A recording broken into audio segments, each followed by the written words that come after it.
Chapter 4. Then Eliphaz the Temanite answered and said, If we essay to commune with thee, wilt thou be grieved?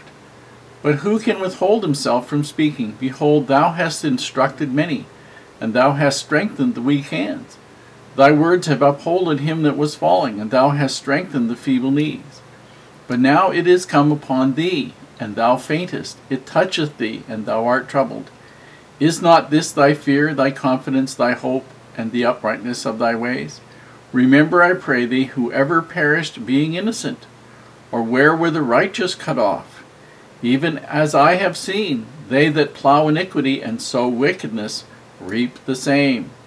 By the blast of God they perish, and by the breath of his nostrils are they consumed. The roaring of the lion, and the voice of the fierce lion, and the teeth of the young lions are broken. The old lion perisheth for lack of prey, and the stout lion's whelps are scattered abroad. Now a thing was secretly brought to me, and mine ear received a little thereof. In thoughts from the visions of the night, when deep sleep falleth on men, fear came upon me, a trembling which made all my bones to shake. Then the spirit passed before my face. The hair of my flesh stood up.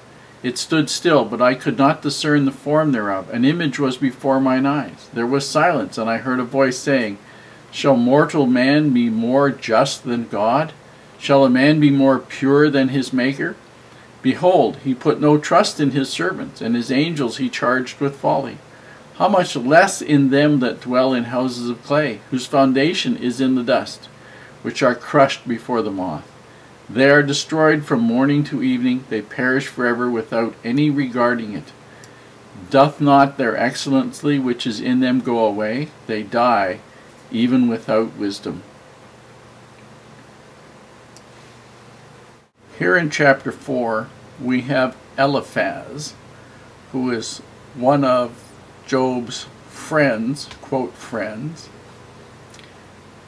who basically tells Job, that when were the righteous cut off? I have seen that those people who plow with iniquity and do wrong things, this is what they get back. In essence, he's telling Job that Job has basically been thinking he's more righteous than God, that he, although when he was younger, he may have helped other people, now it's his turn and he is being paid back, judged, condemned, suffering because of some unrighteousness that Job has done. With friends like this, you don't generally need enemies. Now Job knows. Now these guys sat with Job for 7 days, and Job didn't say anything. And then Job, in the previous chapter, told him how he felt.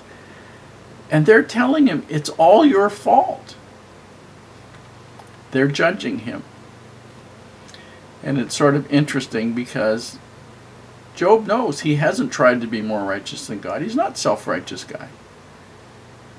He has done his best to follow the commandments that he knew, the procedures that he was supposed to do, and been very zealous in doing them.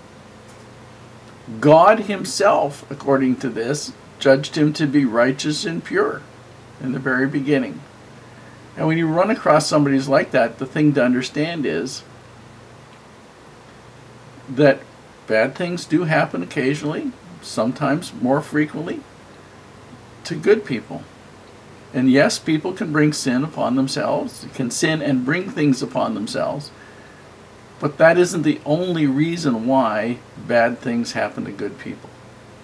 But we see Eliphaz here taking something that he has seen, he thinks, and he's interpreting what's happening to Job in light of his own view of things instead of God's view of things, instead of knowing his friend. If he had really known Job, if he had known Job's heart, he wouldn't have said the things he did. It was obvious that he didn't know Job's heart. He was an outside observer, and he wasn't really a friend.